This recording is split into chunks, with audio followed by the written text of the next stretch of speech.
All right, we're in business. All right, guys. All right.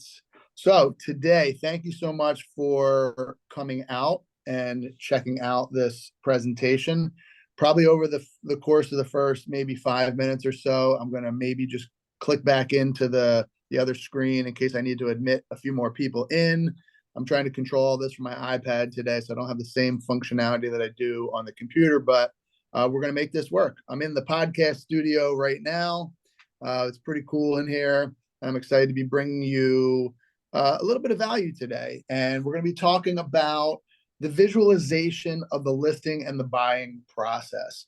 And when I put this together, I did it in a way that I heard from a lot of agents that they are afraid to go on listing appointments. They don't know what to say. They don't know what to say to buyers.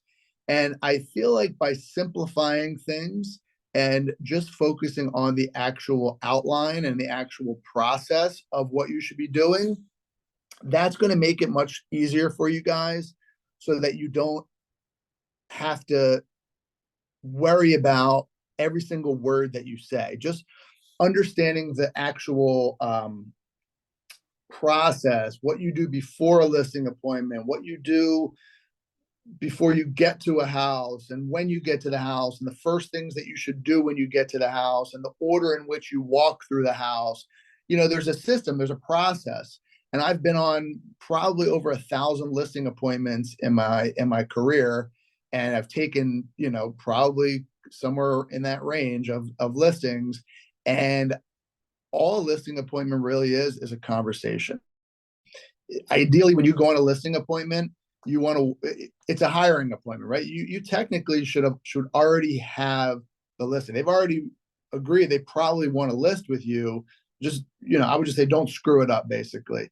It's yours to lose at that point, because when you walk through the door, you really want to just say, like, hey, like, just trust me, I got this. Sign the paperwork, right? You want them to feel so comfortable and confident in your abilities to list and sell their house that you don't necessarily need to go through every aspect of everything that you do. But you're going to, because nobody really works like that. And you're going to have a process in how you do it. And the process and the system and what you do, you don't necessarily need to go through a very detailed, pretty book every time you go. I almost never go through a physical listing presentation when I do a presentation. I'm not saying that you shouldn't do that. I'm just saying I don't need to do that, because the reality is I do this every day for a living. I'm the professional. I can literally just sit here and talk to you about what I do. I don't need to show you on a piece of paper what I do. I'm just going to talk to you and have a normal conversation with you and get you to feel confident that I know what I'm talking about, because I do this every day. It just flows right off my tongue, right? Think of a topic that you know so well, whether it's sports or talking about your kids or, I don't know, whatever topic you know so much about. You don't need to like show people on a presentation about that topic. You could literally just talk for hours about that specific topic. And that's the way a listing appointment should be. So today we're going to go through that process, and I'm going to, talk the specifics about the high level of how you should do it. Not necessarily every word that you should say, but the process that you should follow. And we're going to do the same thing for buying process. So by the end of this time, hopefully you'll have a much better understanding of that process and feel comfortable that you actually can do this. It's not that big of a deal. Okay. So before I get into it, I'm going to click over to the screen one more time just to see if I need to admit any more people in. I don't want to leave people hanging in the waiting room. And I do, and I will. Boom. We got you in. Back to the other screen. All right. So let's get into it. So visualization of the listing process. So these are a bunch of different steps that we're going to go through. The first is identifying potential clients. Who do you want to target? I do a whole other class on, do you control your business or does your business control you? It's identifying who you want to work with, what value you're going to offer them, how you're going to lead them to work with you.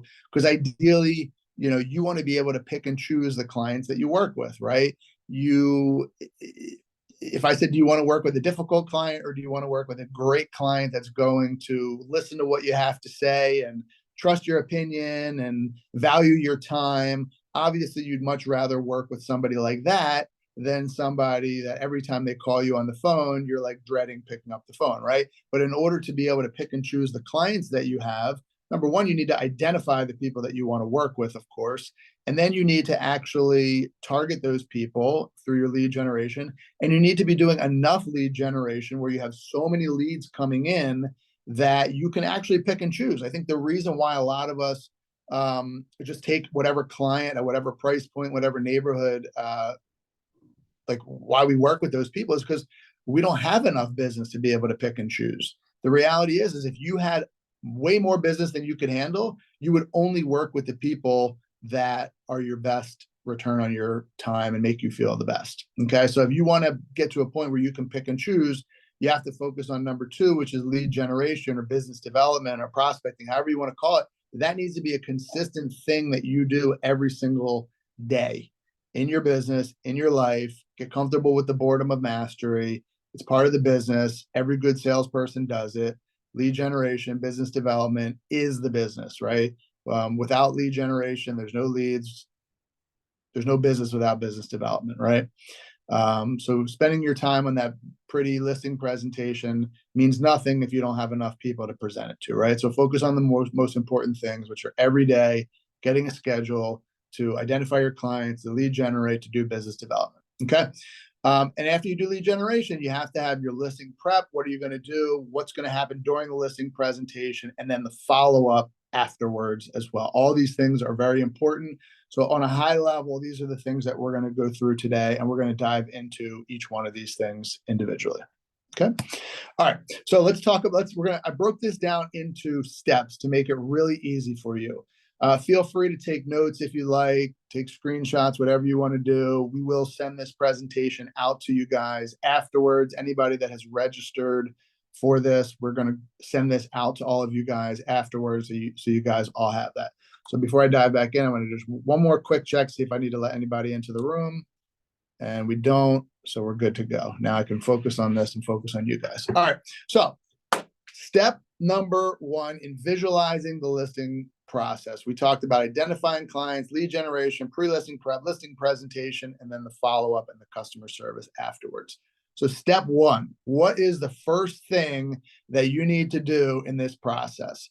After you have done your lead generation, and once you have confirmed an appointment, what do I do now? Okay, so that's where we're going to sort of start the process from that point. Okay, so step one, once the appointment is confirmed, you want to, of course, you want to send out a calendar invite to the potential client that is going to hire you to list their property. You want to send out a calendar invite. This way it's in everybody's calendar. Nobody forgets what's happening. You want to, of course, do a follow-up. You want to express gratitude. Send them a follow-up email. You want to confirm the appointment. You want to send them the details, including the time, the date, the location. This is going to be in an email. This is separate from your sending the calendar invite.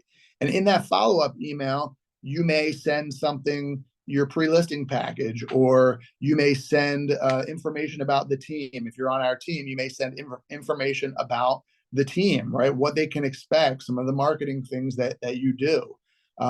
Maybe some of the confirmation in that email is some of the things that they have told you about their house during that first appointment, that pre-qualification appointment, about their motivation, about when they're planning on listing, when they want to list their property, and maybe even the details of the house. It's how many bedrooms and bathrooms and square footage, and like the things that you have had to gather from them during your initial conversation with them to have enough information so that you can actually run comps and be prepared to make a presentation to them during that appointment, right? So there's a whole lot of things that you need to ask before the appointment just to get that information.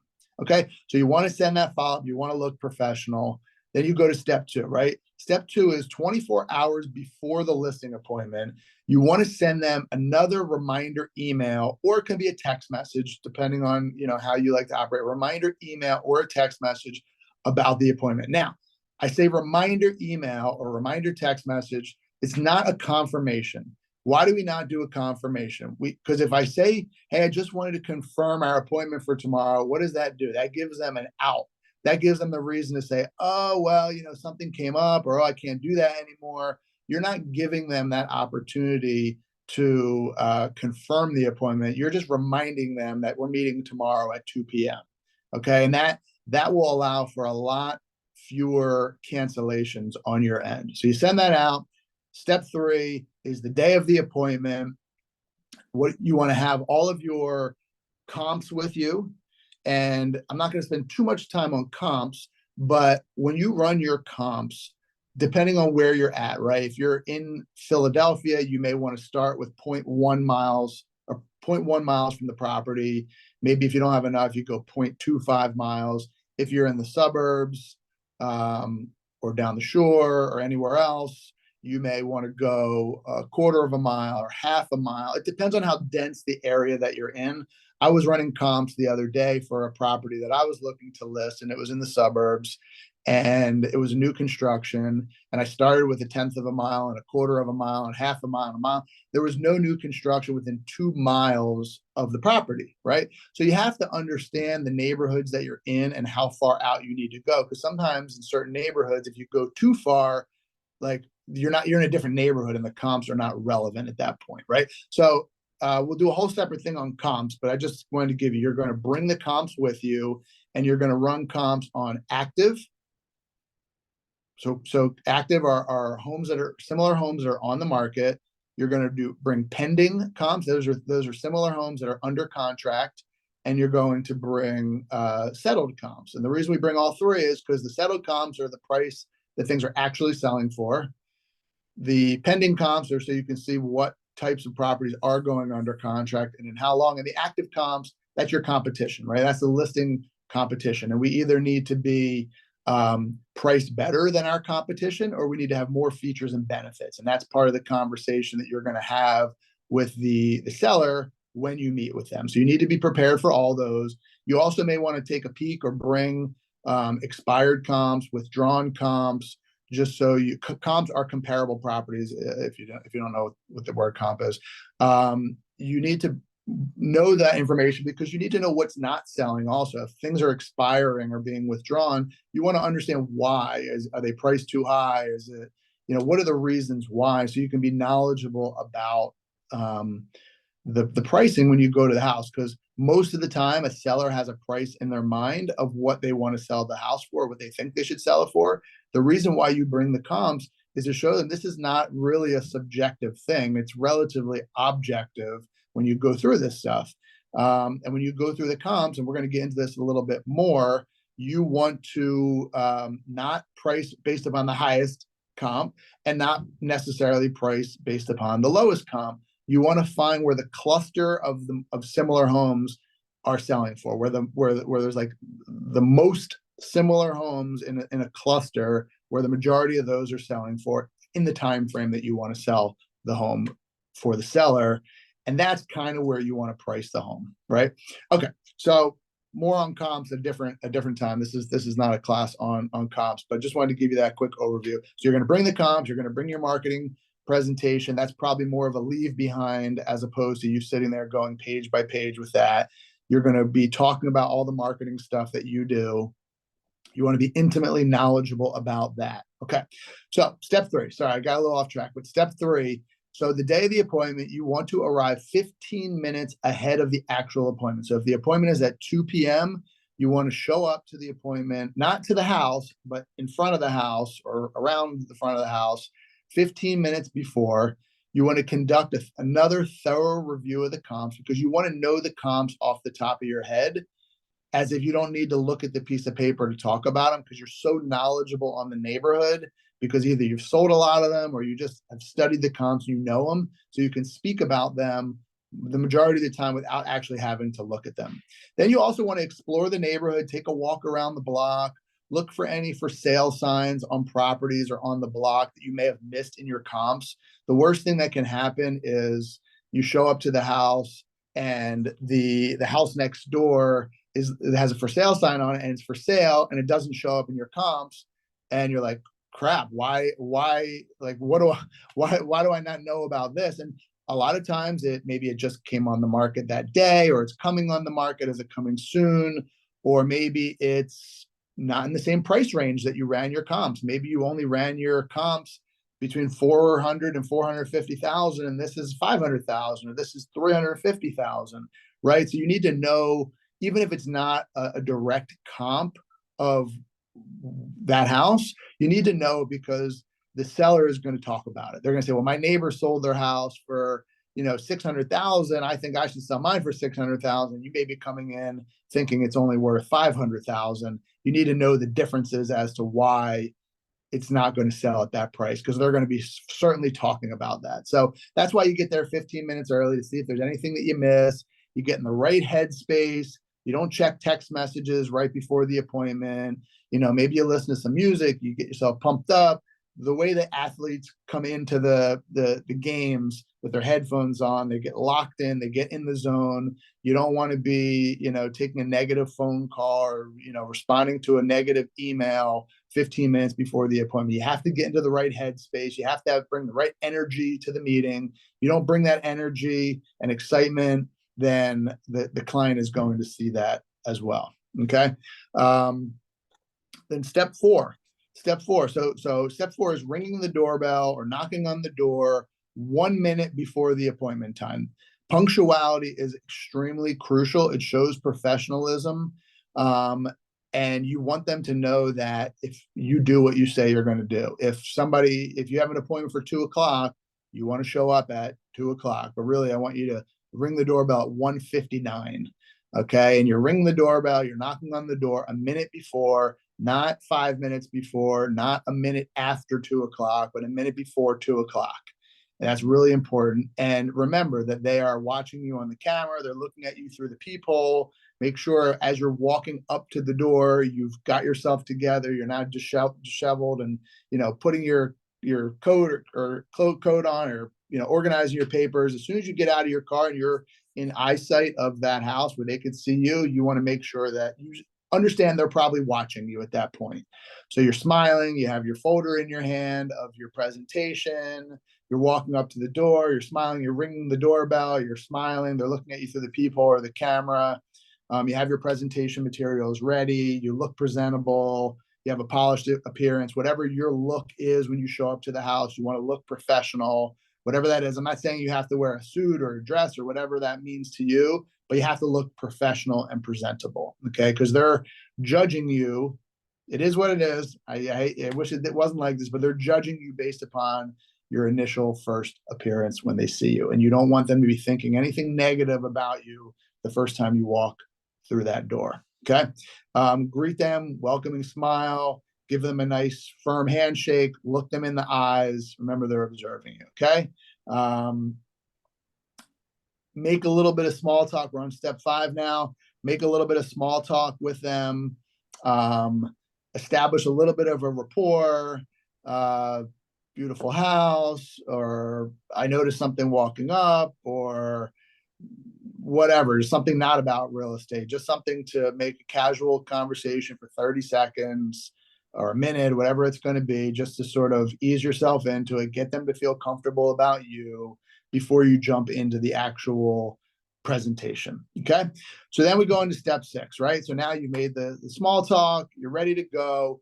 You take control of the meeting. Remember, they are not in control. You are the professional. They have hired you to come to the house, to give them an assessment on what they can sell the house for, how you're going to sell it, the marketing that you're going to do, and actually explain to them what the process is. Because a lot of times they've never sold a house before. They don't know what it entails. You need to take this overwhelming experience for them, and you need to make it simple for them so they can understand and feel comfortable and confident that you know what you're doing, that they've hired the right person, that you have everything under control. That's the key. So step 6 is assuming control, right? The first thing you want to do is say, hey, can you take me on a tour of your property, right? And let them know that you're going to be taking notes as you walk around. Encourage them to point out things that they've done to the house, if they've made any improvements, any unique features that may not be available, like immediately apparent to you. And just let them know no detail is too small. I want you to tell me about everything. And the reason why I want you to tell me about everything, Mr. and Mrs. Seller, is because you never know the reason why somebody is going to buy a house. So I like to point out every little thing, every detail about the house, because there may be something that may not be important to us that is important to a potential buyer, and we want to put it all out there, and we want to let them know everything that's involved in the house. So you want them to let them know that. You want to let them know you're very detail oriented, that you're taking all these notes, and we're going to use these things to enhance our marketing strategy when we market your listing. So the word choices that you use are also very important. You want to say, this is what we're going to do when we market your property. This is what we're going to do when we put your property on the market. Not if, but when. Okay. You want to assume the sale and use language that's going to show them that you're going to assume the sale. As you're walking through the house, that's the time that you are building rapport with them. That is the time that you're slipping in little things about other houses that you sold in the neighborhood, or this settlement that I had last week, blah, blah, blah, or this, we marketed a house down the block and we did this, or our marketing department did this. You're not like selling yourself, but you're just casually working in to the conversation as you're walking through the house. All the things that you do, your team does, things you've sold, not that you're bragging about, you're just casually making conversation. So they don't ask you that question, like, how many houses have you sold? Or, all those things that may be running through your head and saying, like, I know when I was a new agent, the thing I always worried about was the question they were going to ask me was, well, how many houses have you sold? How many years have you been in the business? I was always worried about that. So I always would get ahead of that question by talking about other deals I've done, other things that I've done, or other times in real estate. So you're just talking to them, showing them that you have done this before. So that's not an objection or a concern that they're going to ever bring up, because you've already sort of talked about all the things you do. Why would they ask you, have you ever sold a house before? You clearly have already told them about all the other things, right? So you're sort of, I don't want to say manipulating, but you're talking about the things that you're not going to necessarily just sit in front of them and say, well, I sold this, and this is how many houses this is how many houses we sold.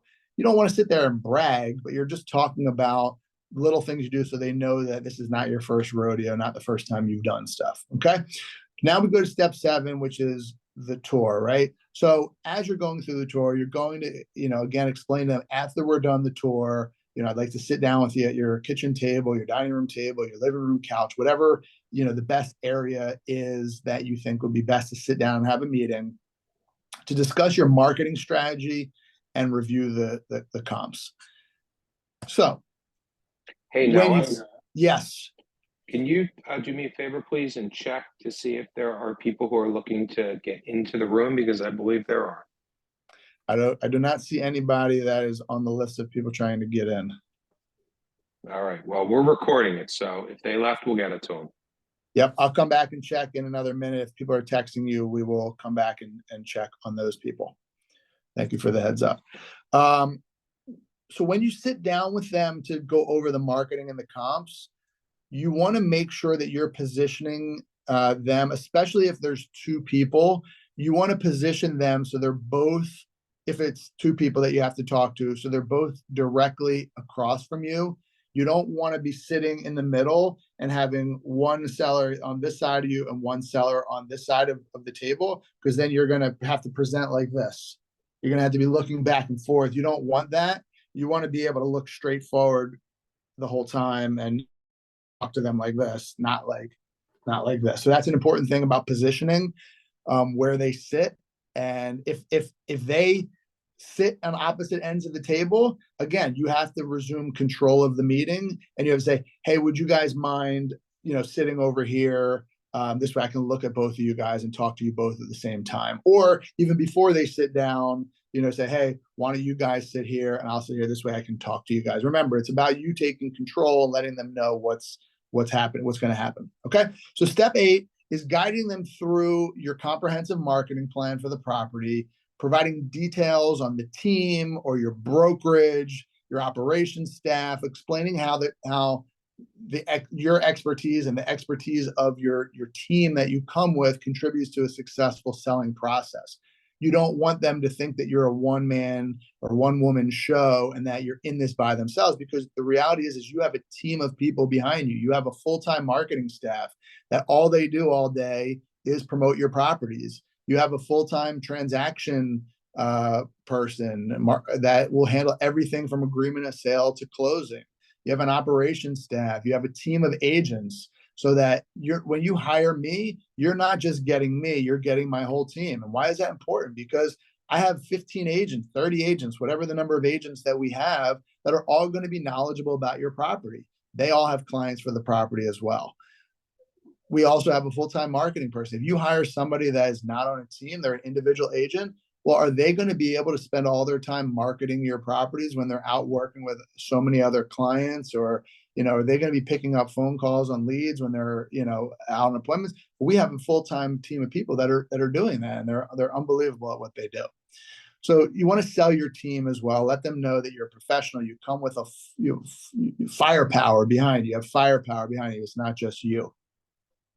So step 9. So the order in which I like to go through things, I like to go through the comps first before I talk about, actually, I like to go through the marketing stuff first before I talk about the comps, because I think it's important to establish all the things that you're going to do and how you're going to sell their property and get them excited about that process before you go over the pricing, because the pricing, can kind of take the energy of the conversation down a little bit, because usually you think the property is worth less than the seller does the majority of the time. I can count I've been on 1,000 listing appointments, and I can count on one hand the number of times that I thought the property was worth more than the seller did. It happened probably 5 times at the most. And the reality is, I said, listen, I appreciate that. Like, this almost never happens where I think the property is worth more than you do. But I want to let you know, like, I actually really truly believe I can get more money for the property than you think you can get. I remember one time I had a seller tell me she wanted $575 for the property, and I came in with a price of like way higher than that. And I explained to her, that's great. Hopefully you trust me that I can get more money for the property for you. And I believe I can get $650,000 for you, at least for this property. And it's, wow, I just need $575. I bought it so long ago. I want to sell it quickly. I said, I get that. I understand. But you just have to trust me on this. I sell a lot of properties in the neighborhood. I know the market. I truly believe I can get you $650,000 in the same time frame that you'd like. And after some convincing, they allowed me to list the property at $650 instead of $575. We had a bidding war, and it ended up going for more than $650. And they were so excited and so happy that they had listened to me. That doesn't always happen. Most of the time when you're going to meet with sellers, your price is going to be lower than what they think. So in order to continue to build that rapport, you're letting them know about the marketing that you do, and you have to be intimately knowledgeable about all the marketing that you are doing, so that you can explain that you know what they're doing. And then also let them know that you could be the best marketer in the world, but if you are not priced right, you're not a miracle worker. There's nothing that you can do to actually sell their property if it's not priced well. Okay, so we're going to go over the marketing. We're going to go over the comps. We're going to go over, we talked about this before, we're going to go over the sold, the active, and the pendings. You're going to go one by one. You're going to explain the criteria that you use. So I ran these comps 0.25 miles from the property over the last 6 months, or over the last year, right? Whatever the right time frame is, over the last 6 months, between 5 and 600,000, or 5 and 550,000, or you say I started with, between 5 and 700,000, and I looked at the comps, and the stuff 6 to 700,000 was not similar to yours. So then I narrowed it to 5 to 600,000, still wasn't similar. So then I narrowed it to 5 to 550,000. You're explaining to them the process that you used, so they understand like how you came to the conclusion, or how you came to the summary of what you're about to show them. Right. So it's good to get them into your head a little bit and let them know that you actually do have a process of what you're doing, and how you got to that, and the reasons. So then you're going to go over the comps. You're going to then inquire about their opinion on the property, because you want to hear their thoughts. Because the reality is that every agent that comes into the house, we all have access to the same comps, right? It's not like I'm pulling different comps than some other agent, right? We all have the same access to the comps. And the reality is that the numbers should tell a story. So after the seller looks at those comps and compares their features and benefit to the other house's features and benefits, and their price that they want to the price that things are selling for, and how quickly the houses that are priced right are selling, and how slow the houses that are not priced right are selling or not selling. That stuff tells a story. And you want to also let them know that we've run studies to show that like houses that sell in the first 30 days are going to sell way closer to asking price than houses that sit on the market for 3, 4, 5, 6 months or longer. And when the house goes on the market, the first day is the most important because it shows up as a new listing to people. It's if they have hot sheets set up, if they've been looking for properties in the neighborhood, this is new to them. It came up. So the first thing is most important. So we want to make sure that we're priced right as soon as we hit the market, because that's really important. If we price it too high, people are not going to come see it. We're never going to get the opportunity to show it. And so that's why the first 30 days is important to be priced right, because homes sell closest to asking price the first 30 days that they're on the market. The longer a home sits on the market, historically, the further that home will sell relative to the asking price or even the original asking price. And there's a lot of studies that are done to prove that point because of a number of reasons. If a property is on the market for 6 months, 4 months, whatever it is, real estate agents think there's something wrong with it because they're like, well, this property's been on the market 6 months. Every other agent must think there's something wrong with it, so I'm not going to show my client. Or a buyer thinks there's something wrong with it. Or a buyer thinks the seller is desperate because it's been on the market, so they make a lowball offer. Or the seller is desperate and they have to, take a lower price than what they wanted because now we're, 4 months into this, 6 months into this, and we still haven't sold it. Now I'm desperate to sell it. So that's why we want to encourage them to list it at the right price. And you want to ask them their opinion, ensuring them that their opinion won't influence your price. And what happens when I say, what do you think you should sell your property for? The answer I get the majority of the time is, well, I want to hear your opinion, right? They want to hear what our opinion is. So I explain to them, totally fine. Everybody says the same thing to me. But whatever you say is not going to influence my assessment because I'm going by my assessment is objective. I'm not making a subjective assessment on the price. I go by the comps, what things are selling for, the actives, features and benefits, stuff like that. But I'm just curious where you're at. I'm just curious where you're at. And then I also want to understand how you arrived at that price. Because if you think it's worth 500,000 and they think it's worth 600,000, you want to understand why. And I don't want you to be swayed by them saying it's 600,000 and you think it's 500, starting to doubt yourself, starting to think, well, maybe I missed something. Maybe I don't know the neighborhood that well. Maybe they know the neighborhood better than I do. No, that's not true. You need to be the expert. You need to be the professional.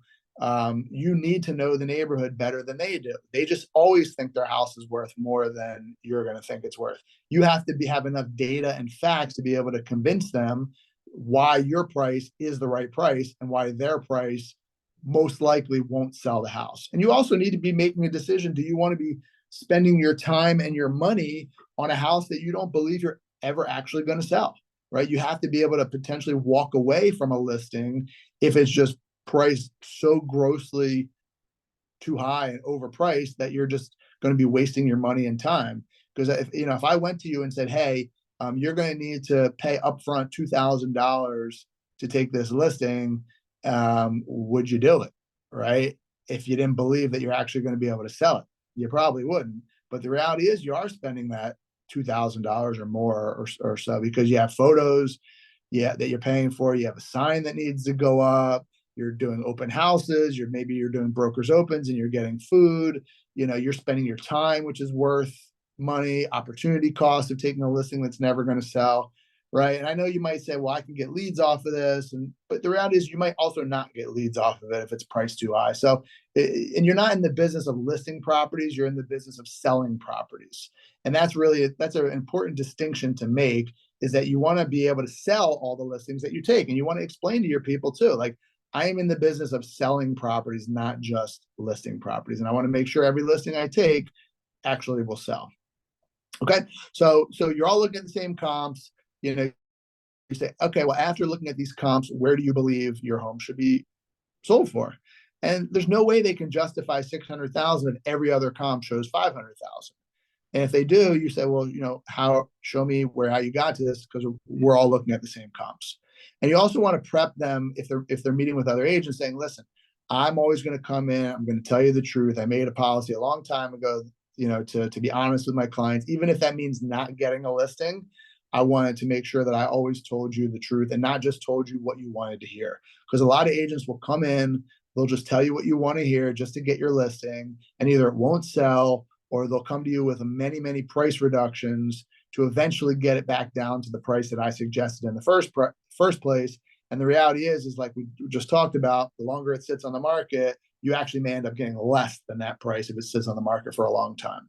So that's why it's important to know that, just because somebody gives you a higher price, ask them where they got their comps. And the reason why you do that is because then when the next agent comes in, or if the previous agent came in and gave them a higher price, now they're like, oh, well, this agent's just telling me what I want to hear, and they're not doing me they're doing me a disservice by doing that. Okay. All right, now we go to step 11. You come to an agreement on the listing price. You come to an agreement on the date in which you're going to list it. You establish a to-do list for the seller so they can prepare for that. So maybe you go in and you say, I would suggest you do some touch-up paint, or I would suggest you remove some of these, photos or some of this artwork that's not neutral enough. Or maybe you even suggest staging some areas or swapping out some furniture, or swapping out some, some bedding or pillows if their stuff is like super outdated and you want to make it like spruce it up and make it more modern. And some of that may be connecting them with a stager that can do some of that stuff. Some of it may be like reminding them, taking stuff off the counter and putting your toothbrush and toothpaste away, and, putting some of your shampoo and stuff away. And some of that's going to be done for the photos, and some of that's going to be done for the showings as well. But you want it to look its best. And sometimes a seller that just needs some of those suggestions from you.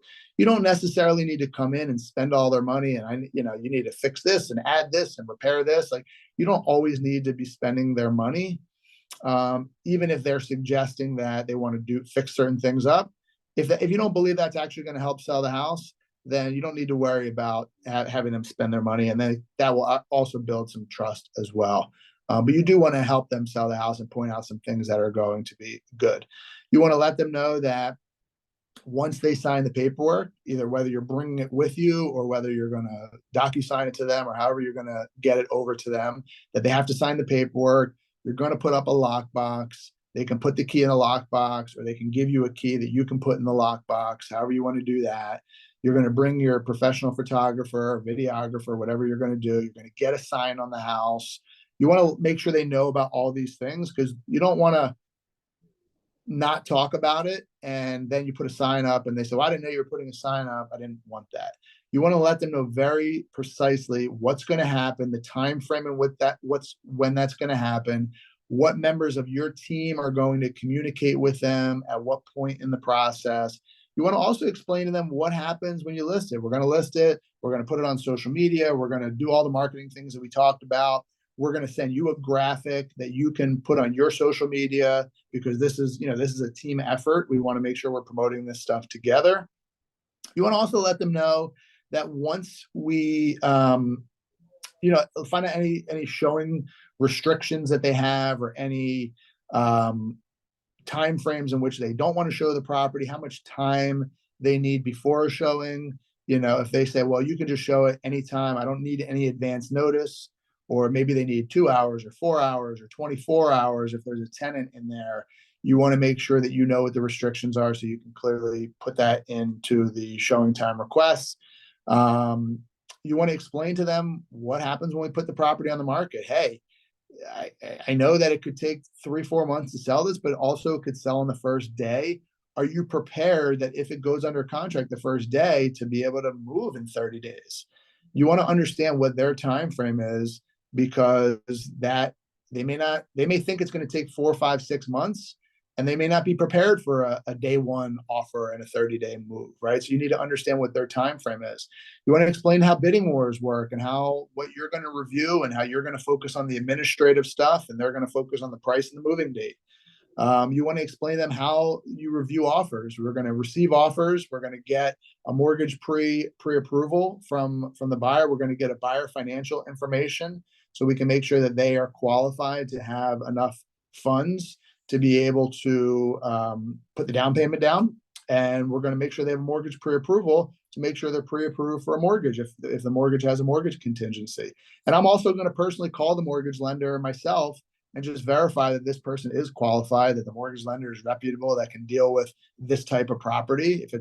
Especially if it's a unique property like a condo or a co-op or has some other weird thing that mortgage companies may have some type of issue with. You're going to explain, you're going to go over the agreement of sale, and you're going to make some suggestions and changes that they don't need to focus on, like the amount of deposit, the time frame of the deposit, the number of days for home inspection that you like to put in your offers, and certain things that you like to have in your offer. And they're going to really just focus on the price and the closing date. That's really all they need to focus on, and everything else is like administrative that you're going to do, because you're explaining this, and you want to make sure the agreement is tight, that when we take the property off the market, that we feel comfortable and confident that it's going to actually go to closing, or give us the best chance of it going to closing, so we don't have to put it back on the market again, and so we don't have to miss any time of it being on the market. Then you're going to explain the process of the inspections and how that happens, and there probably will be another negotiation which happens during the home inspection where they need to fix some things or offer a credit. That's just part of the process, so factor that in the original offer that they accept, just to know that there might be another negotiation. You want to let them know about the appraisal and how somebody's going to be coming in and doing that. And then you want to explain how closing works and go over closing costs with them and the time frame in which everything happens. And you want to let them know that they don't have to come to closing. If that's part of your process, is not having your sellers go to closing, that we can have them do a deed package and we can wire the funds to them, right? Depending on what it is, however you like to do it. I personally don't like my sellers to go to closing. I have them do a deed package. I get everything done in advance. I get the keys for them, or get the keys from the lockbox, make it real simple. Okay. Step 13 is just introducing them to the team members. We talked about this, who they're going to be interacting with, who they should be expecting communication from, reassuring them that you are still their point of contact, that they should still call you with, most things, but letting them know that they're going to have a seamless experience no matter who it is that they're dealing with on your team. Then step 14 is making sure that they get a copy of the executed listing paperwork for their records. So if you do DocuSign, they will, of course, get a copy of it once it's signed. If you don't do DocuSign and you're getting it signed by hand, you have to make sure that they get a copy of it. Technically, it's not official unless they have received a copy of the signed agreement. And then last but not least is the communication. You want to constantly be staying in communication with them, reaching out to them, at least once a week just to check in. Even if you have nothing to talk to them about, you still should be talking to them about it, because you've already prepped them that if the property doesn't sell in the first 2 weeks or the first 30 days, that you're going to be talking to them about a price reduction. And a lot of times you may want to have that conversation about price reduction during the initial listing appointment, so they're aware of that this may not be the final price. We're the market changes, or you may be wrong.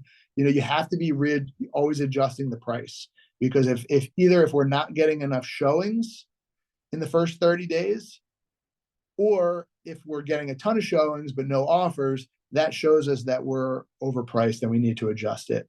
And ideally, you want to adjust prices by 5% every time. Ideally, it doesn't always work out that way, but that's ideally what you want to do. So you always want to be communicating with them. We always say, in the absence of communication, negativity fills the void. So if you're not talking to them and not telling them what you're doing, they assume the worst, they assume negative, they assume you're not doing anything. So you want to make sure you're staying in touch with them, even if you don't have anything of context to tell them. Could just be about other properties in the block or in the neighborhood that sold, right? It could be about anything, right? But just stay in communication with them. Make sure that they know that you guys are on the same team. All right. So I know I took a lot of time up with that, but the reason why we do this is because I want you to visualize the process. It's not about necessarily what you say. It's about understanding the things that you need to do as part of the process and getting them comfortable with you, getting them comfortable with the fact that you have a process, that you have a system, that you have a team, that you know what you're doing for marketing, that you actually have a plan, that you know how to price listings, that you're the professional, right? That they should be listening to you in this process. And that's why they're going to want to hire you. So before I move on to the buyer process, I know I took a long time on that, but does anybody have any questions on the listing process before I dive into the buying process? If not, I'll dive right in.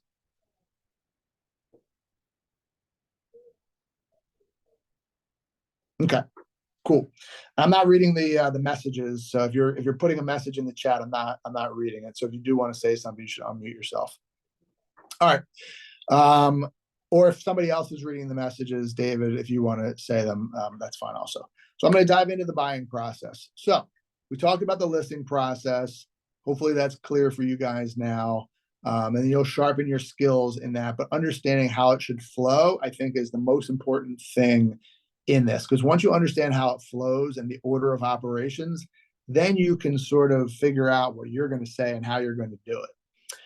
Buying process is very similar. It's a process, right? It's a process, not an event. And you want to have a process for before the consultation, at the appointment, homework, the buyer's homework, and then once they're ready to make an offer. And you want to be able to lay that out to them so they understand the process.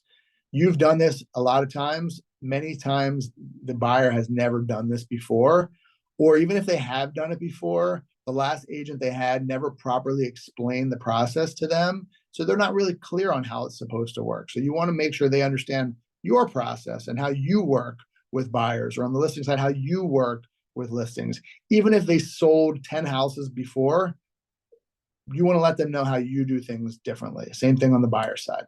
Okay.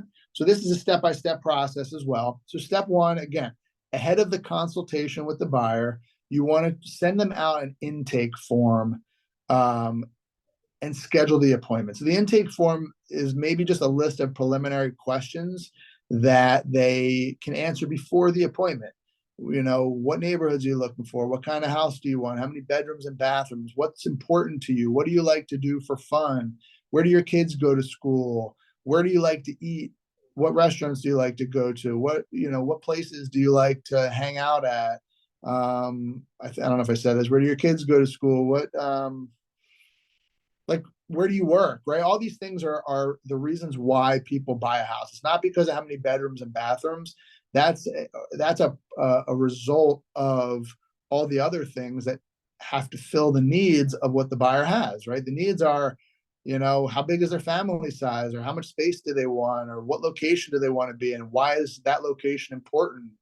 Do you need parking? Are there other things that are important? Do you want to be in a community? Right? All the different things that you want to ask them. So you want to make it so clear for you that you're like, all right, I think I've ran out of questions. I've now created this filter in my mind because I've asked so many questions, and every question I ask creates another filter to be able to narrow it down to the precise list of houses that I think will be perfect for you. And the reason why this is scripting a little bit, but the reason why I'm asking you so many questions is because I don't want to just waste your time taking you to a bunch of properties that you may or may not like. I want to know in advance all the things that are important so that I can filter the list for you, because I know your time is valuable. And I want to make sure that when I send you a property, or when I show you a property, or when we see properties, that there's a very good chance that you may be interested in that property and want to buy it and make an offer on it.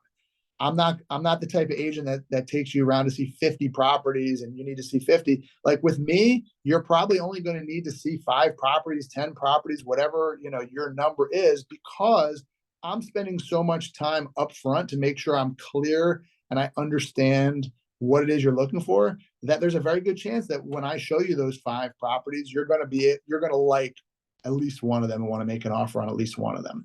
So you're setting the expectation up front with them that they're not going to need to see 50 properties. They may only need to go out one time or a couple times. They don't need to go out 10 times. And that is only going to happen if you set the expectation and you ask enough of the right questions. So you said that. So you send an intake format. You're clear on it. Step two, again, you really do want to try to meet the buyer at the office if you can, to go over your process and go over how it's going to work and get them pre-approved. That's the ideal way to do it, or meeting them at a coffee shop. Again, just for safety reasons, also to make sure you know who you're going out with. It's important to meet them in advance. I know that's not always possible. I know sometimes you have to go meet somebody when they call you to see a property. I get that. But whenever you have control over it, you want to try to do a formal meeting with them to discuss their needs. Coffee shop, office, whatever. And you also want to be able to build that rapport. You don't want to just show up and show them a property and, show them one property and they don't like it, and you spend 5 minutes with them and you don't ever get to build that rapport. Ideally, every time you meet with that client, you want to be showing them multiple properties, not just one, unless you're sort of narrowing it down towards the end, because it allows you to build rapport. It allows you to establish that relationship. It gives you that professional appearance, and you want to have that throughout the interaction. You also want to, in step three, be able to articulate the buying process. Remember, even if they've bought a house before, they may never have been through the process. Their agent may not have explained the proper process and how you work as well. And you want to help them understand your unique approach to how you go about this as well. And highlight some of the things that set your process apart from other agents. You're talking about your process, but you're also selling yourself, you're selling your team, you're talking about your negotiation skills and how you get your clients the best prices, or you find them properties that are off market, or you have access to things through the brokerage that you're at or the team that you're on, maybe that other people don't have access to, or how you make prospecting calls every day for business development and you're talking to people before that. Like, whatever it is that makes you unique, or your team or your brokerage unique, you want to point that stuff out, because you know that not every buyer's agent is created equally, but not every buyer realizes that. And if you want them to work exclusively with you and not be working with a bunch of different buyer's agents, you need to make sure that they see the value of working with you and why it's important. Okay, so step four, you want to initiate the discussion about a mutual expectation, how you guys are going to work together and collaborate. Ask them what their expectations are, share with them what your expectations, so there's no gray areas, that there's very clear about how the process is going to work, how often you're going to see properties, whether it's going to be during the day or at night or on weekends, and who else needs to be part of that decision-making process, just so you're clear on how it's going to work. Because if they say, well, I can only see properties, Saturday night at 7:00, and that doesn't work for your schedule, you should know that in advance, right? And either explain to them that you can't do that or help them find somebody else. Because if you don't do that, there's going to be a lack of understanding and a miscommunication and a misalignment on expectations. And then that's just going to lead to a negative experience for them and for you. Then you want to get them pre-approved. Ideally, you want to do this during the initial meeting with them. Have your lender either be there in the office or do it over the phone. You want to get them pre-approved, because the worst thing that can happen, well, I guess it's not the worst, but something that not good that can happen is you're showing them properties for a week, multiple weeks, a month, multiple times, and they want to buy this $1 million property, and then they're ready to make an offer. You get them pre-approved, and they only qualify for 500,000 or 700,000 or 800, whatever it is, not what they thought, and they can't actually buy the property that they want. So you want to get them pre-approved to make sure that you're showing them the right properties. And it's not always showing them stuff that is like what the example I gave is they want to see $1 million properties, but they're only qualified for 700,000. But the reality is they may say, I want to buy a $300,000 property. And you're like, well, you qualify for 600,000. They may not realize that. So you want to be able to get them pre-approved. So they're looking at the right properties, whether it's too high, too low, but the right properties. So step 6 is ensuring that they have signed a buyer agency agreement with you, same as a listing contract. You want to get a buyer agency contract signed. And I know a lot of people don't do it, but I still recommend doing that, because that makes it more official, more formal of a relationship, and you're a professional. and you would never work with an attorney without signing an engagement letter. You would never list a property without a listing contract. So you really, the reality is you shouldn't be working with buyers without a buyer agency agreement, unless they want to pay you a fee in advance, which they probably won't want to do, and you may not want to ask for.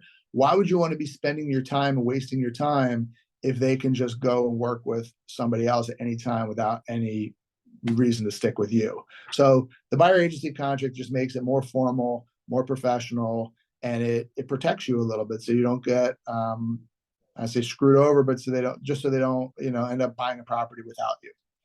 Okay, so I encourage you guys all to use that if you're not currently doing that. Step 7 is to set a date to look at properties. So you want to make sure you do that before you go out. You want to establish the criteria. You want to say, hey, are you available at this time on this date, or find out what that time is, and set a date to look at properties so you can make sure you do that. Just like we did with the listing process, you want to make sure you're sending a follow-up email recapping everything that they have told you about what property they want to buy. Every detail that was important to them, the number of homes, the bedrooms and bathrooms, the price range, what's important, what they like to do for fun, the time frame in which they're available for showings, the date and time for the first showing. You want to put all that in the email to recap, just so there's no gray areas, no misalignment in communication, but also to show how professional that you are, that you're paying attention. Step 9 is, again, day before the appointment, send a reminder email, not a confirmation, but a reminder email, specifying the starting location, the time, and the date of the appointment. You can also let them know whether they're going to be riding along with you in the car or that they're going to be following you. I always suggest, if you feel comfortable with this, to have your client ride with you in the car, because that's your time to establish rapport with them, to build a relationship, to get to know them better personally, to understand what's important to them and their needs. So anytime that you feel comfortable or you're able to bring them in the car with you, I would always recommend doing that. And this way, after each showing, you can recap what you've seen and sort of get a feel for what they like and what they don't like. And let them know how much time you're going to be spending with them. We're going to allocate 1 hour to go look at properties. We're going to allocate 4 hours to look at properties. Whatever the time frame is, set that expectation up front, because you don't want to have scheduled 3 hours worth of property tours and they say, well, I only have an hour to see properties. You don't want that. You want to know in advance how much time they have and work within that time frame, and that's okay. And you want to put together an itinerary of the properties that you're going to see. You may want to send that to them in advance, maybe not. You definitely want to bring with you a folder of properties you're going to see so they can know, and you put like a summary of the order. And the order in which you show properties, you should map that out strategically, so you're seeing properties that are, geographically in the right order, so you're not bouncing around to all different neighborhoods, when you can do it more strategically and save time. Okay, we already talked about step 10. Step 11, again, ensure a professional appearance. Make sure your car is clean when meeting with buyers. Make sure the outside's clean. Make sure the inside's clean. If you have kids and they make a mess in the car, make sure that it's not messy when the client gets in the car. If there's more than one person riding along, if you have car seats, make sure you put them away before the client gets in the car. Have water for them when they get in the car. Make sure it's professional. When you get into an Uber or a Lyft, if you get into a clean car, great, good experience, fine. It's what you expect. When you get into a car that smells like food or smoke or is dirty, you remember that, right? And the buyer's going to remember that as well. So make sure your car is looking clean and professional. I know these are common sense things, but these are things that you may not even think about, that are things that you want to make sure that you are prepared for when they get in your car. So again, we talked about preparing a package for the buyer with the itinerary, the summaries. Make sure they understand what they're going through. At the beginning of the day, you're going to sort of go through all that. And in step 13, before the appointments, you want to review the schedule yourself. And you want to familiarize yourself with the showing instructions. You want to make sure that you have confirmed all the showings, that you actually have lockbox information for every showing, that if an agent needs to meet you at a property or you need to pick up a key from somewhere else, that you've either done that in advance or when you have to call the other agent to meet you at the property. Because if you're running late or you're running early, you want to make sure that you let let that agent know so they can be on time, so you're not waiting around. Or if you're showing up early to a property, you want to make sure that it's still okay for you to get in, right? So you just want to be familiar about your schedule, so you don't have to be thinking about that as you're showing property. It's just part of the preparation in advance. So you just want to make sure it's a smooth experience. And then step 14 is we're going to keep going after this. I'll try to talk quick because I know we're over. Engaging just casual conversation with the buyers, just gain insight into their lifestyle, their preferences, what they like to do for fun, getting to know them personally and not just on the business level, right? That's important.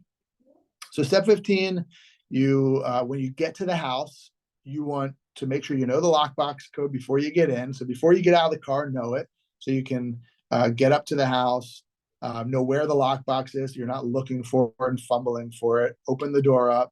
First thing that you want to do is you want to turn on the lights. You want to create a welcoming environment for them, allow them to walk through the house. You don't need to like say, this is the kitchen, this is the bathroom. Like, allow them to walk through, encourage them to provide feedback for you about what they like, what they don't like about each house while they're in the house. Encourage them to provide that feedback after the showings.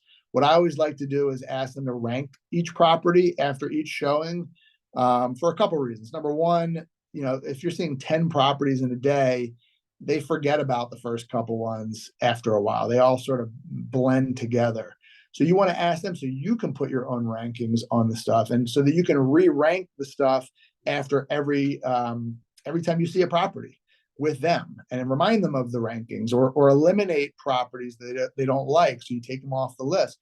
Or if you have 10 properties scheduled and after the third one they're like, oh my God, this is my dream house, I love this house, you say to them, are you ready to make an offer? Do you want to make an offer on the property, right? You don't need to go see the other 7 houses. If they like the third one and they want to make an offer on it, you can cut the tour off at that point and have them make an offer, right? So that's why you want to ask them about it. And, when you sense an interest in a property, it's important for you to ask for the business, to ask them, are you ready to make an offer on this property? Do you want to make an offer on this property, right? Because they don't know that that's what the next step is. A lot of times you have to encourage that. So once they made the decision to make an offer, you want to, again, go over the offer process with them. You want to go over the comps with them, or tell them you're going to run comps. You want to go over the comps to determine what the proper price is going to be. Let them know how the offer is going to work, how the inspection process, the mortgage process, the dates, and potential second negotiation, how you're going to figure out the negotiation strategy in advance.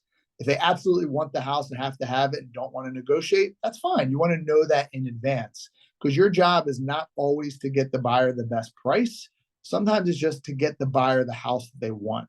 Not every single buyer is price sensitive. Not every single buyer needs to get the absolute best price on the house. Sometimes they just want what they want, and they want to get the house, and it's your job to get them the house. Sometimes the buyer is price sensitive and they do want to get a great price. And in that case, you're going to discuss the best negotiation strategy. We're going to come in with this price. They're probably going to counter with this. If they don't counter with this, they'll counter with this. Then we're going to come up to here. They're going to go to here. You want to sort of map it out, how you see it playing out. And that's what you want to go over that strategy with them in advance, so that so they know you have a strategy. They know you're on their side, and you kind of know what to say, right? So that's step 17. Step 18. So once the buyer goes under contract, you want to, again, reiterate the upcoming steps. You want to then introduce them to your conveyancing team, your transaction management team, so they have a smooth transition in that process. So you let them know about applying for the mortgage. You let them know we're going to be ordering title for them. You want to let them know to schedule the inspection. And here's our list of, a few different home inspectors that you may want to consider calling. You want to get that process rolling. Of course, our back office team, our transaction management team, will also send a roadmap to closing for the buyer, so they know the dates they need to hit. And they'll also get reminders. You want to let them know when deposits are due. We're going to let, our back office team will let them know, but it's important for you to know too, and explain the process before that happens. of when deposits are due, and they can wire money, or they need to get checks and it's made out to the listing brokerage or it's made out to the title company, however you lay that out in the agreement of sale, just so they're clear on how it works and they know as well. But they'll also get a roadmap to closing. Our transaction management team will connect all parties together, the listing agent, the buyer agent, the title company, the mortgage company. So everybody's on the same page. That's all going to happen for you if you're on our team. If you're not on our team, making sure that you have that process in place is important. Then step 19, again, once you reach the agreement, manage their expectations. You want to, again, outline what to expect, all the different scenarios that could happen, how to handle those things in advance. So this way, when they come up, it's not a big deal. It's just part of the process. It's a roadblock that we may have to deal with. You want to over communicate with them during this stage. You don't want them to have buyer's remorse. A buyer may be anxious. They don't know what the process is. They're uncertain, and uncertainty is a big fear of a lot of people. Fear of the unknown is a big thing. You want to make them feel comfortable. You want to let them know what to expect, what is coming up next, and how it should work. So they are very clear on what they need to do, if they need to do anything, what's going to happen next, right? And who's going to be doing what. Make it very comfortable for them by over communicating with them. And then step 20, arrange a meeting with the buyer for the final walkthrough. You want to maybe do it the day before or the day of closing to ensure everything meets their expectations, that nothing has changed with the house significantly since the home inspection or since when they made the offer, that everything they were expecting to be left in the house is still there. It gives you the time to get the meter readings if you need to get those, whether it's water or gas or any other types of meter readings that you may need for your transaction. And it gives the buyer one final time to walk through the property and just see it and fall in love with it before the closing, just so they know.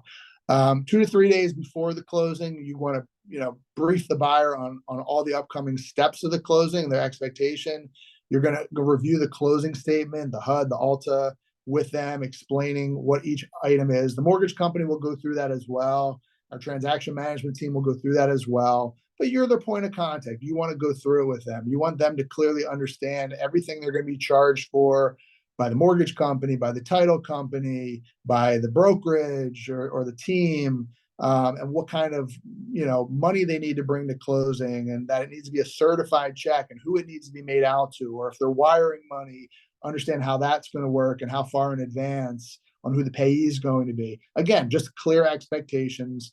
Our transaction management team will handle the majority of that, but also, again, it's good for you to reiterate that. And to ensure a comfortable closing environment, bring snacks, bring water, engage in small talk. You want to have a friendly, positive demeanor and experience with them. Extend courtesy and gratitude to them and the co-op agent, the sellers. Like, make everybody feel good. You don't want there to be any tension at the closing table. You want it to be a positive experience, exciting, a celebratory event, right? Step 23, after the closing is complete, congratulate the buyers. Remind them to transfer all the utilities into their name. Take a photo with the buyers and put it on social media. I'll tell them to put it on social media. Congratulate them on a transaction.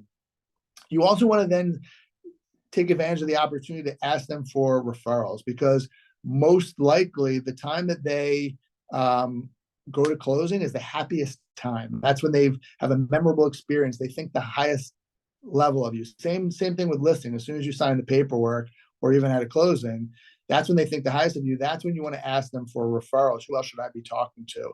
That's the time to do it. And express gratitude, enhance the relationship, send them a gift, or bring them a nice housewarming gift, or get them a closing gift. Something I like to get is I get these custom wood block cutting boards. They're nice, they're thick. It says, the name of the client, and it says their kitchen. So if the client's name was Jennifer, I would say Jennifer's kitchen, or Jennifer and David's kitchen, right? And it's a nice thing. It's something that they're going to keep in their house forever, and they'll think about you every time that they take it out. Something that's memorable for them. Okay. And then include the buyer in a post-closing drip campaign. So put your buyer on a drip campaign, a smart plan, a follow-up campaign, so you can maintain engagement with them, provide value to them, and transform them from a satisfied client into a long-term client, right? Stay in regular communication with them, invite them to events, show them value, send them the market report that we send out, put them on our quarterly newsletter, call them, have a plan to call them every quarter or however you're going to do it. Let them know when other things sell in their neighborhood or when other restaurants or stores open up in their neighborhood. Find ways to reach out to them. And last but not least, rinse and repeat. So I know I was talking super fast. I know that I went 15 minutes over time. But we want to guiding dreams home one key at a time. That's what we do. So is anybody still left on the call? By the way, I should probably check to see if I'm talking to myself. Oh, look, everybody's still here. That's pretty cool. Anybody have any questions? Anybody have any questions? Anybody have any comments? David, is there anything you want to say? Well, yeah, I actually shared this morning on a Facebook post. I mean, listings are down so significantly in our marketplace. The Pennsylvania Association of Realtors in January of 2021 released the statistic that there were 43,000 listings.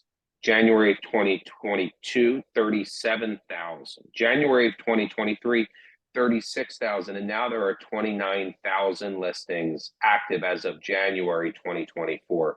So this is so extraordinarily timely. This is so helpful.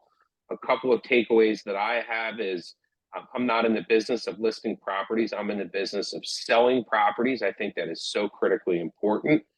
And in the absence of communication, negativity fills the void. Whenever the National Association of Realtors does a study, they ask what the biggest complaint was with their listing agent or with their buyer's agent, and it was the lack of communication. So even if you have nothing to communicate, it's still an opportunity to communicate. Even if it's to tell them you have nothing to communicate, but just wanted to check in if you had any questions, that's some of the most valuable things that you can do. But no, I thought this was great. It ran 14 minutes over, but I thought it was a phenomenal 75 minutes with the team. So thank you so much for pouring into us and providing all this value. Thank Good. you. And we're gonna be doing this regularly, different topics, have a lot of different things to talk about and present. We're gonna bring other people in to talk as well. And if there's things that you want us to go over and do trainings on that we don't have presentations already prepared, we'll create them for you guys. We want to make sure we're providing value to you, things that are going to help you out in your business, help you grow your business, have better work-life balance, to be able to be the best versions of yourselves. Hey, Noah. Yes, sir. Hey, great job, man. I mean, the title spoke for the agenda, right? We're all creatures of habit that like a visual and running a playbook and running the play. So great job on that. Can you offer one comment? Because I often hear this limiting belief. You mentioned in your presentation that it's not your first rodeo, but some agents have not done this as long as and as successful as you have. Obviously, we have a team, we have a tribe, so we have data and the power in numbers to rely on to build credibility and build confidence when you walk into that appointment. Like you said, you've been hired for the job, so the closing's really done. But what would you say to an agent that may not have the swagger you have, that it might not be their first rodeo, but they're newer to the business, so that they, like, what levers can they pull? What leverage can they have? What can they reference to build that confidence and credibility when they walk in the room? So a couple of things. Number one, fake it till you make it. Act like you've been here before, right? And talk about your knowledge and your professionalism, and be able to sell them on you, right? Sell them on you and your ability to work hard and get the job done. But on top of that, it's leveraging the team, right? You have a team behind you, whether Jersey Living, PhillyLiving, Global Living, wherever else you are, you have a team behind you that has sold billions and billions and billions of dollars of real estate, thousands and thousands and thousands of homes, that we've been in business for many, many years. We have combined experience of, however many years. Our team does this. We have this many listings. If you're a guest on this and you don't have the team, leverage your brokerage, right? Our brokerage does this. If you're at a brokerage that doesn't do that much, if you're still at Keller Williams, leverage Keller Williams. We have 120,000, 130,000 agents across the country, the number one brokerage in the in the world. Like, leverage all the things that you come with. So start with yourself.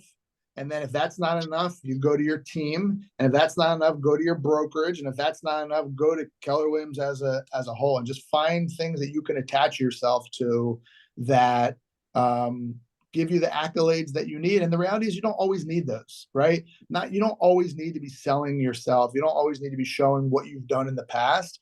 What you can do is show what you are going to do for them. So again, when I was a new agent, I said, listen, you know, I don't have a lot of listings, and that's why you should hire me, because I can give your listing the full attention that it deserves. And your listing means so much to me because I don't have a lot of listings, and I'm going to be able to work my butt off to make sure that I can sell your property and give it the attention that it needs. Right. And then when I had a lot of listings and when I was on a team, I was like, hey, you don't want to work with anybody that's an individual agent, because, you know, I come with the team and I have a marketing budget and I have a whole team of people that does stuff, right? So you find ways to, you know, manipulate it to how it benefits you the most. I appreciate that. I think it's spot on. I took a lot of notes. My favorite quote was, get comfortable with the boredom of mastery. How many people bail because of the boredom and they can't hang it? So thank you. Absolutely. Anybody else? Hi, no. This is Alicia with the Bluebell Market Center. I just wanted to ask you one question. Do you have, when you're in a listing presentation, do you have these potential clients sign the agreement on the spot, or do you wait? My plan is to get them to sign it on the spot, right? So I'm a little old school. I've been in the business for a long time, back before we had DocuSign. So I used to get listing contracts and agreements and sales signed on the hoods of people's cars. So I always bring the physical paperwork with me because I want to try to get them to sign on the spot. But I also have it prepared in DocuSign that if they want to sign it electronically, I can literally just click in DocuSign or through command and get them to sign electronically on the spot as well, if I bring my laptop or iPad with me. So yes, I always try to get them to sign on the spot. I ask them, are you ready to sign? I say, you know, or in advance, I say, are all the decision makers that are going to need to sign the listing contract going to be present at the appointment? This way, when I do ask them to sign it, everybody's there to actually sign it. That's my goal, is to get them to sign it. So yes, there's no reason to wait if you don't have to, if you can get it locked in. Awesome. I just find like sometimes some homes, like you don't know the real condition of the home, you know, so some of them you cannot see the way it looks. Some of them, like, I go with a number in my head because I already look at all the previous comps and all that. But once I'm there, they have some serious things that I didn't take, you know, into account. And then I'm like, all right, so I have that feeling like, all right, do I want to look like I'm not prepared now? Or do I just want to tell them, you know what, I'll give you the, you know, the number like tomorrow morning and then we can talk about it. But then I feel like it doesn't have the same effect as if I am right next to them. Well, so two things on that. So number one, you don't necessarily want to go in with a price. You want to go with a range. You want to go, here's the range that I would list the property. I won't take the listing if it's going to be higher than this price. This is where ideally I'd want to take it. Awesome. Which is the lower end. And then, you know, you're coming with a range. But also sometimes I go that makes a big difference, range. But yes. Sometimes I go in with a range thinking I know where I'm going to price it. And then you walk into the house and the pictures that you've seen or the way the seller described it is off. And then what I do instantly is I say, so here's how this process is going to work. I want to get a good feel for the house today, get a good understanding. And this is going to be a two-part process. Today, I'm going to come in and get a good look because there's a lot of things I wouldn't know without coming to see it. And then part two of the process is me running comps and coming back and being able to give you an idea on where we should list the property. So you're only going to do that when you realize you made a big mistake on your pricing or something's wrong with the house. And then you just explain them up front. You're not saying I messed up on price. You're just saying, this is a two-part process and here's how this is going to work. So this way because you're pretty confident at that moment, but then when you arrive to the house, it's like, okay, this is not it. You know, so but range, that's a keyword. Thank you very much. Mm-hmm. Yep. Hey, Noah.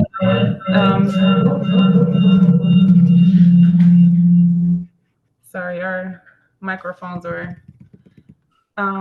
So I have a question about a listing as well. How would you handle the price decrease? And I'm sure it's going to vary between, from client to client, but I always struggle with speaking to clients about decreasing price. And you mentioned like 5%, of the price ideally, but what if I get rebuttal like, I only decrease $1,000? Like, talk me through.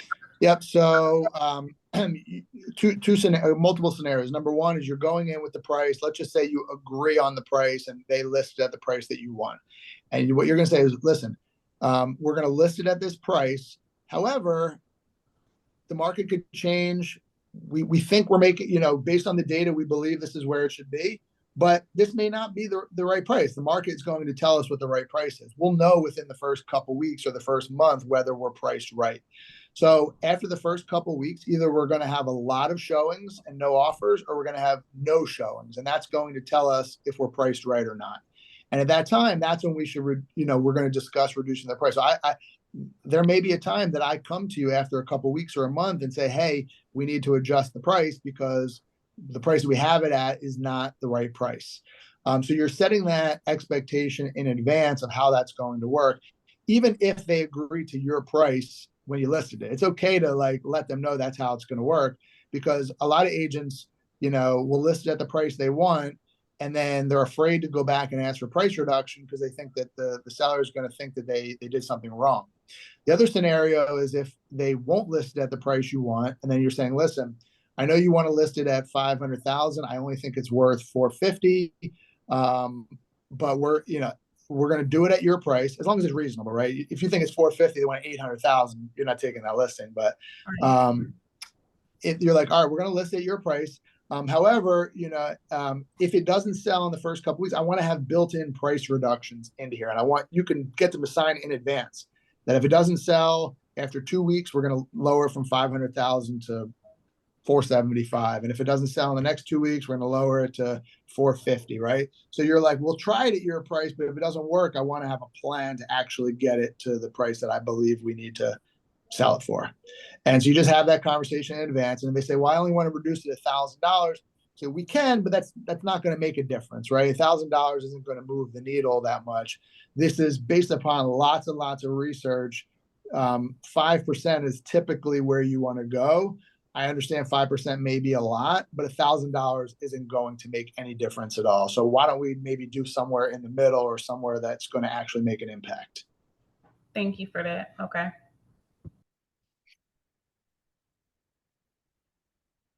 Anything else? All right, guys.